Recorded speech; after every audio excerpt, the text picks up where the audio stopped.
সূর্য যখন পশ্চিম দিক থেকে উঠল, এক সকালে পৃথিবী ছিল একদম স্বাভাবিক।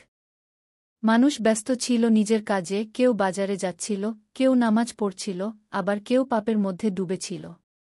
হঠাৎ চারপাশে ছড়িয়ে পড়ে এক অদ্ভুত আলো। মানুষ তাকিয়ে দেখে সূর্য আজ পশ্চিম দিক থেকে উঠছে। সবাই থমকে যায়। মাটিতে নেমে আসে নিস্তব্ধতা, বাতাস থেমে যায়। মানুষ আতঙ্কে চিৎকার করে ওঠে, তাওবা করো, ঈমান আনো, আমরা ভুল করেছি। কিন্তু সবকিছু থেমে গেছে।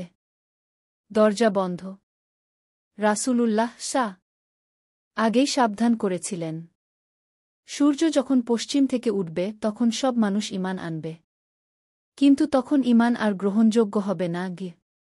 সহিহ বুখারী 6506। এক বৃদ্ধ কান্না করতে করতে কোরআন খুলে বসে।